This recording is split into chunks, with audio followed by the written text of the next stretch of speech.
A very good day. I don't know whether it's evening or morning where you are. And thank you to the panelists who are going to be joining this conversation today. We are talking Web3 and the Black community. So our topic of today is bridging the Web3 gap within the Black community. So maybe I'll start off by asking our panels to introduce themselves and tell us where they're coming from and what they've been doing. My name is Alakanani Tireleng. Those who know me call me the Bitcoin lady. I will be your driver today as we be doing this, having this conversation. Yeah, we can introduce ourselves. Hi, my name is Ingrid LaFleur, and I am the founder and director of the Afrofuture Strategies Institute. And I am a curator of Afrofuturism, a futures researcher, and pleasure activist. And I am a global traveler. I am a nomad. You can find me in any country on this on this wonderful planet of ours. But I'm originally from Detroit, Michigan. Okay, thank you so much. Maybe tell us a little bit, what is Afrofuture? The Yeah. Afrofuture, it's a way of imagining Black people in the future, but we also pull from the past. It's incredibly important. And we look at mythologies, legends, cosmologies that inform that past and try to find the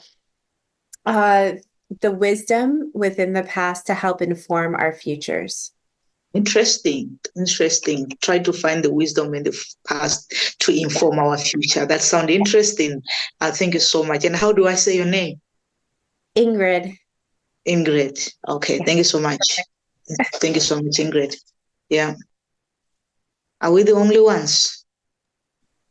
Now, I'm on Rashawn Colbert here. As I said, my name is Rashawn Colbert. I'm the head of policy at DYDX Trading, a company that works on open source software for a decentralized trading protocol called DYDX.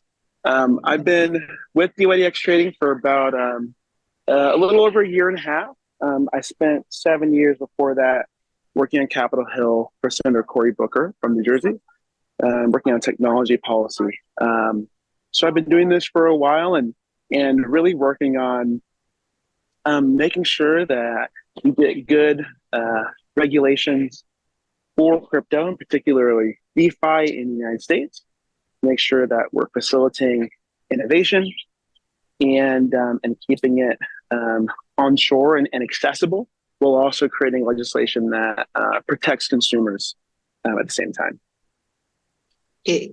Arashan, how important is regulation in the Web3 space?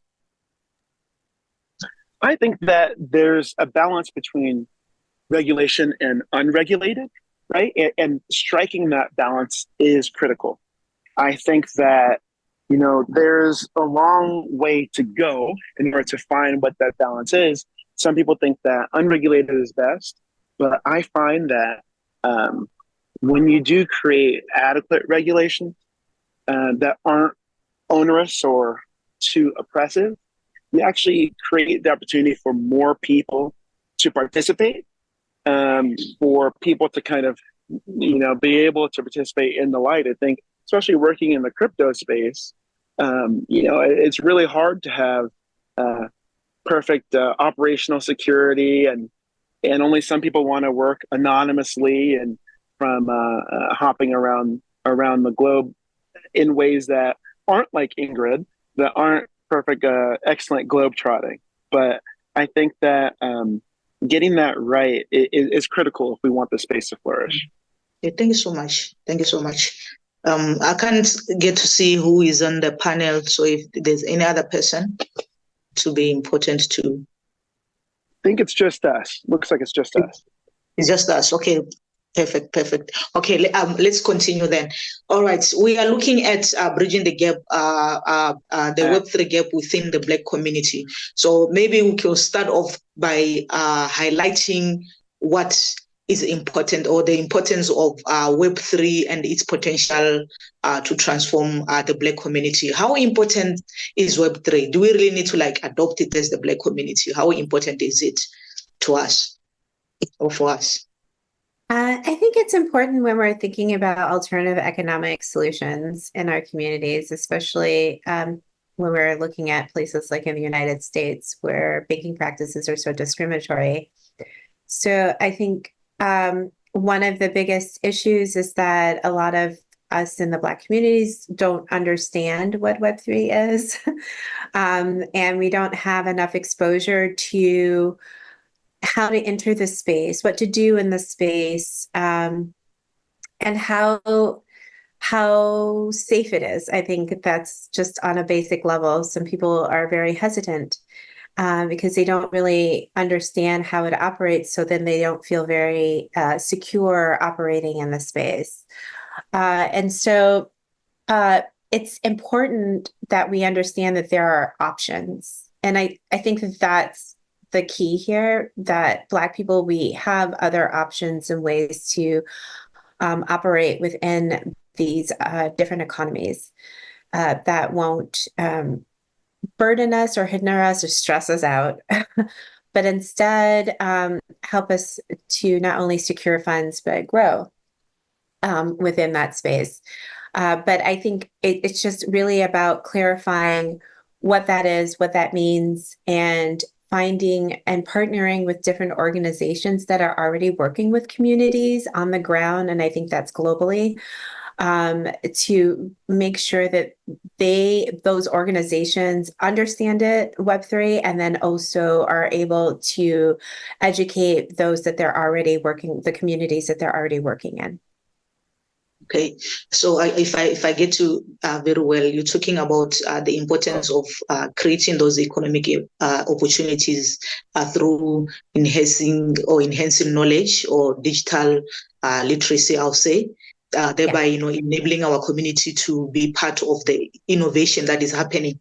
But you do say that there is that gap because people really don't know. They haven't yet grasped the concept of Web3. How do we reach out? How do we reach out, I would say, maybe to the people to make them understand so that they can move away from the Web3 and become part of what is happening right now? Yeah, I think that's the education part of it is really key to connect with different maybe social activists who are already connected to communities. I think that is the best way. And I mean, I would love to have it in schools and I would love it to be taught on a more traditional level, but I don't know if governments are there yet to allow that to happen, or even school institutions. But in terms of adults, just making sure that each one of us are having the conversations with those within our networks and making sure that we're available. I get a lot of calls. I get, questions constantly, individually, and people they want to know, but they just really don't know where to go, where to start. And I think it's because it's such a decentralized space, right? And because there isn't one place, it makes it difficult. But at the exact same time, I let people know that there's like the Black Blockchain Conference, and there are different, I know there's something happening at Martha's Vineyard, and there are places and different conferences that are happening, but it is up to us that are already knowledgeable to make sure that we spread the word. Thank you so much. Yeah. Thank you so much. Rashid, maybe I should ask, what are the current barriers, in your experience, you think that the Black community is facing in order for them to access or to have access to and also participate in the Web3 ecosystem? What are some of the barriers you think are making it difficult for the Black community to access the Web3 and participate in it? Yeah, I think that the barriers that stand between Black people and access to this new technology and this ecosystem are the same types of barriers that we've been dealing with and overcoming for many, many years. I think that there are barriers of education, There are barriers of outreach. I think that there's always great things going on, but if you don't hear the message, then it's just like they aren't happening. And I think that it takes specific, determined effort to make sure that everyone, all of our community, is receiving that message. And just like Ingrid said, there are opportunities for people to educate themselves and to go to places where that message is being told. And I think they just kind of have to find out. But I think that there's also a psychological barrier to some degree. And harking back to your question before, kind of to why is this important? What does Web3 mean for Black people? I think the way that I come to this, I think being Black American and really being a student of our history here, I think a lot about the progression of, in particular, of ownership and property and rights to that property, right? And that's really what Web3, enabled by blockchains, facilitates, right? Verifiable, self-controlled ownership of your own property. I think we've gone from being property to, there's a long, and I've articulated this in a blog post, which everyone should go read, but there's a history from since Black people came to the United States, being denied the ability to accumulate wealth, being denied the ability to really to hold property, to having property taken from us, whether that land, money, then going through from slavery, through Jim Crow, through World War I, and reparations for the benefits that soldiers should have received, through obviously greater segregation, civil rights movement, through redlining, through World War II, the GI Bill being denied to Black people, through even the financial crisis, and that falling disproportionately on people of color. And then I think that you also see in today's kind of crypto ecosystem, some Black people being targeted, for with scams. I don't think that that's the nature of, that's not at the center of what this movement is. I think what it is, like I said, about property, about ownership, about rights to hold your own property in a new and novel way.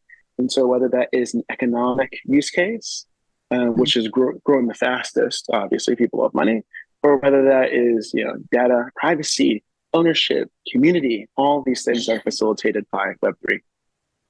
Yeah, thank you so much. You did really cover like a lot of things, from education, from psychological barriers, to Black people being denied to accumulate wealth, to the red line, and all that. Now, what steps can be taken then by the Black community to ensure that the Web3 space is inclusive, and also it reflects this diversity among the Black community? Let's see. I think. It's again going back to these ideas of not only making sure that we're educating ourselves, because that's critical, but making sure that we're doing what we can to share those learning. And whether that is through resources like this, exactly what we're doing here, having conversation and making it available for other people to listen to and to learn, writing about it online. I know a number of folks have also written books, from Professor Tanya Evans to Charlene Federico, folks, Black folks who are writing about this and now increasingly showing up on television, and other advocates like Cleve Messidor, a bunch of people. There's so many who are working in this space to make sure that we get this message out. And so I think making sure that we're highlighting, recognizing those other people, and being an amplifier for their voices, because I think the messengers are out there. It just hasn't reached everyone yet. But I think that the work is progressing. Thank you so much. Maybe Ingrid, you can also jump in the same question. The steps to ensure that the Web3 space is inclusive, and also that the Black communities, it reflects also on that Black community diversity. maybe you can jump on the same and discuss the same. Yeah, I agree with everything that Rashawn said, but I would love to add that we definitely need more people who are innovating in this space. So that requires an extra level of work. But we definitely need more devs in this, developers in this space that are Black, who are working on projects that really speak to us in our community. I have had the pleasure of judging certain competitions that within the blockchain space that do focus on, for instance, archiving our histories and just really focusing on what are the needs and what is our future, and like what kind of blockchain project can support that future. I think that that's really important. And so how to get to that point, it might be a little trickier, but if we can have more people actually working and developing and creating within the blockchain space very specifically, then I think that will open it up. It would create more diversity. It would make us feel more comfortable. Black people like to see other Black people. Yeah. and then we'll trust the space more, right? Yeah. And I think that that's really important keep avenue. Yeah, I think Black people love to see Black people, and that's what makes them very, very much comfortable. And we are talking about that, trying to build that gap, to bridge that gap. And as we continue discussing, I see we keep on referring back to the importance of education, the importance of education and all that. How can we now build initiative like community-led education programs and all that? How can we bring our people in? How can we make them trust the space so that we can have those Black developers that we're talking about who will end up, building the innovations that, are relevant to us? How can we do that?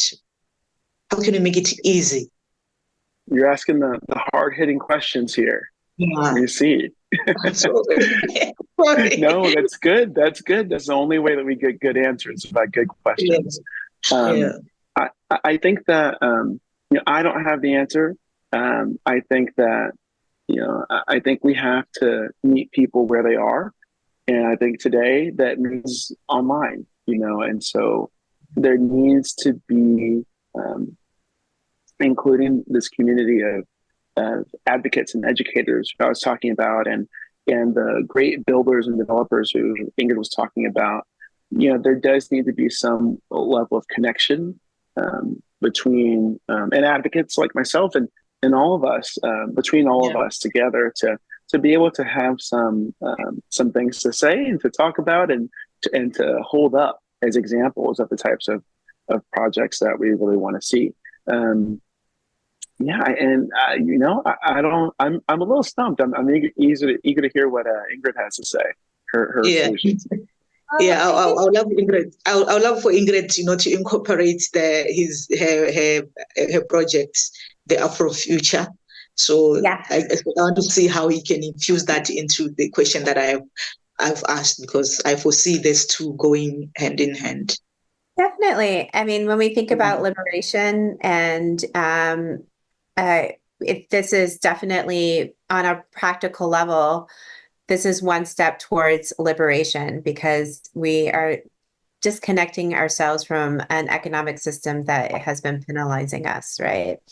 And so that's really what the Afrofuture is about. It's making sure that we're liberated and we have choices and options, and we understand that, and we can move towards that easily and effortlessly. I'm wondering, Rashawn, if regulation would be helpful, because if regulation is in place, then politicians might will feel more comfortable being involved in the space. I'm curious to know if you think this, and then that might have a trickle-down effect.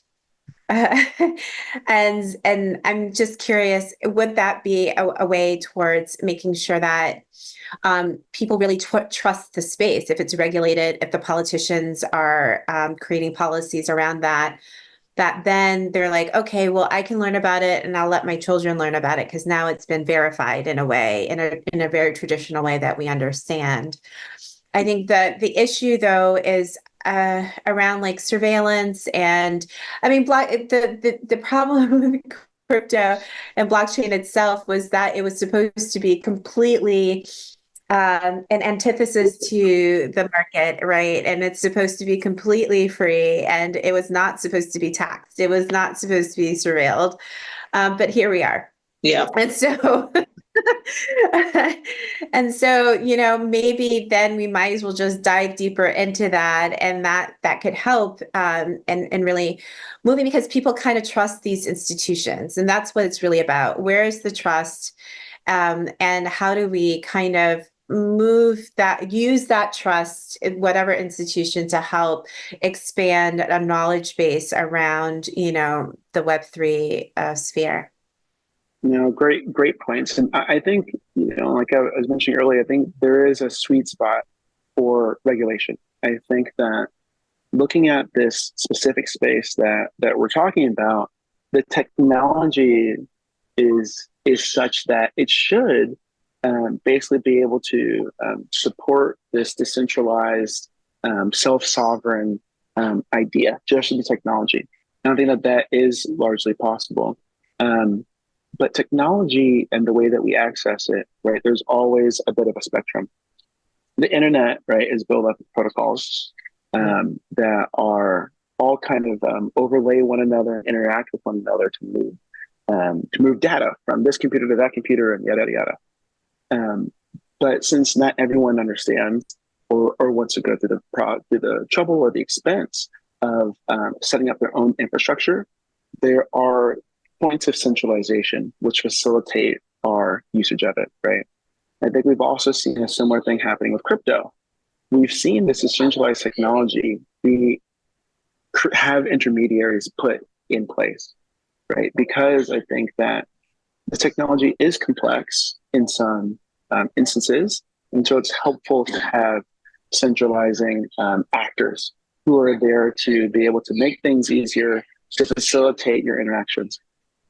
And so I think these centralized players, I personally would feel more trusted or would trust them better if there are adequate regulations that when they're doing a certain activity, there's a certain type of regulation, whether that's one that exists already that's similar in our kind of regulatory framework, or it's something new. But whenever you are putting that trust in an individual, it is great to be able to understand that they are accountable to some shared level of activity and responsibility. I think that it's also critical to make sure that we're keeping those decentralized and self-organized pieces open. We're keeping those open. We're keeping those permissionless and trustless as much as possible. Because again, that's the piece that I think gives that level of, you don't have to trust a government that you may or may not trust. You don't have to trust a bank that may or may not have your best outcomes at heart, right? And so it is this kind of this perfect little middle ground that we'll never find, but that will keep getting closer and closer to. We're making sure that we're keeping centralized entities accountable, and that we're keeping a lot of flexibility for individuals. Just like the internet, you have, it is possible to run your own nodes and kind of be able to manage your own email server, and that no one will govern for you. But it's also helpful to be able to have a Gmail every once in a while that you can access from computers all over the world. So I think that there's a balance there, and we got to make sure that we're looking at technology for what it is and using its benefits to help Black people. Thank you so much, Rashid. I acknowledge, you are acknowledging that there is a need for those intermediaries. There's a need for, certain concepts of centralization like the government and all that. But also at the same time, we acknowledge that the space is very, very complex. The Web3 space is very complex. And sometimes you find that even the regulators, they don't really know what they're doing. Sometimes I feel like they're grasping straws. They don't really know what they're doing. And how do we make them really understand? Are they ready to listen more to us, or they just want to regulate? So maybe that's the question that I'll throw to you. Yeah. So that's what I work on every day, right? Yeah. Communicating with policymakers and trying to help them understand what this technology is and who are the people who use it. There's a saying in DC, if you're not at the table, you're on the menu, right? And so if you're not active in the conversation, talking about what are we regulating, what does this regulation look like, then your interests will be decided upon by other people who are engaged in the conversation. And so I think it's critical that people from all different walks, but including Black people, and especially need to make sure that their voices are heard. And this is critical obviously for Web3 issues. This is also critical for everything. I think that, of course, it's important that we have Black and brown and female representation in the halls of power, because it matters who the decision makers are. But no matter who the decision makers are, when we come out and vote, when we call, that's one thing I think people don't really realize. You'll hear people say like, "Oh, call your legislator," or whatever.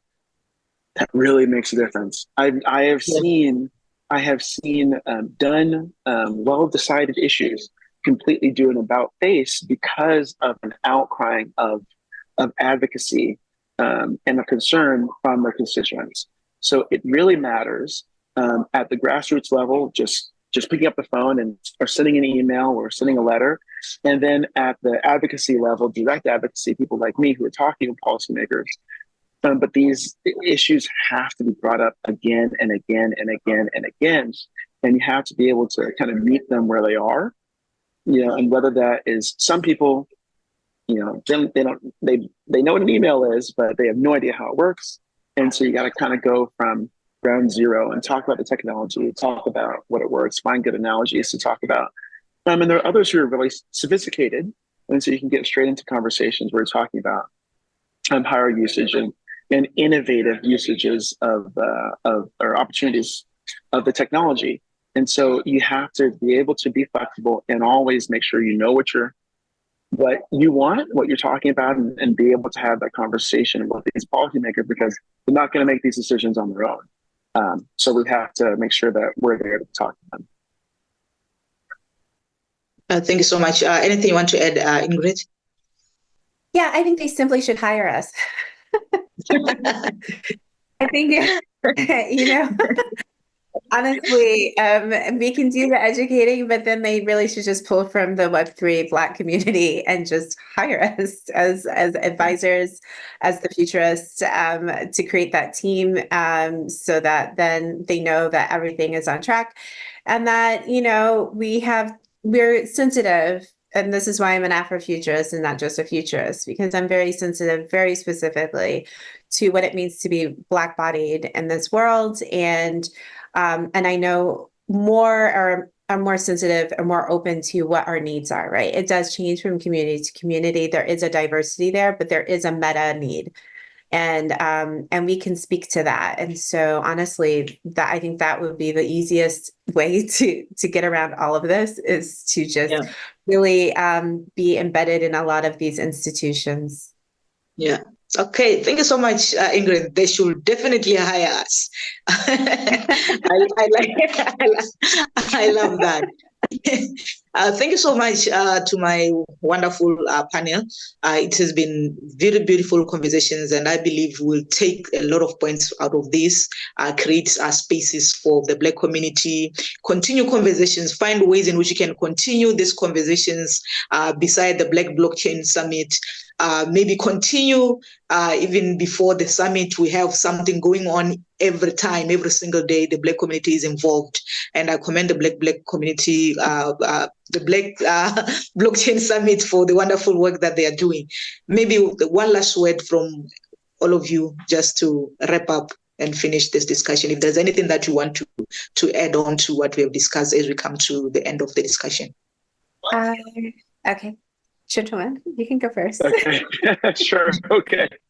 I think people should even when times are dark or uncertain, stay the course and stay involved. And I think that technology is a great tool to make the future better than today, to do the things that we do today more efficiently, faster, cheaper, better for everyone.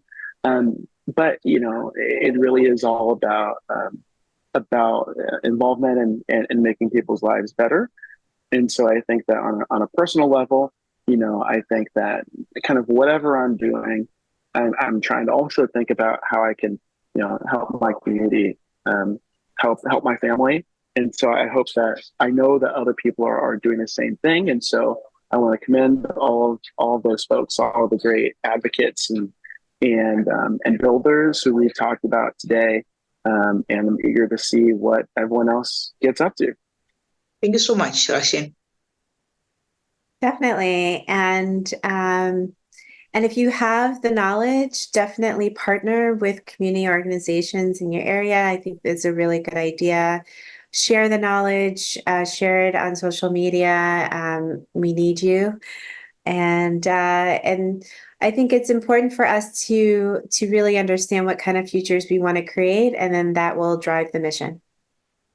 Thank you. If you've got any link or social media page where people can follow you, you can just shout it out there so people can follow you and continue conversations. On Instagram, you can follow me at Dr. Shiluva, and on TikTok.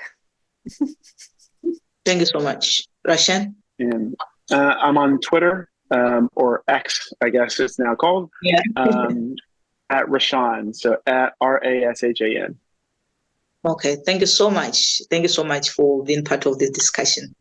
And see you soon. Of course, thank you. Yeah, all right.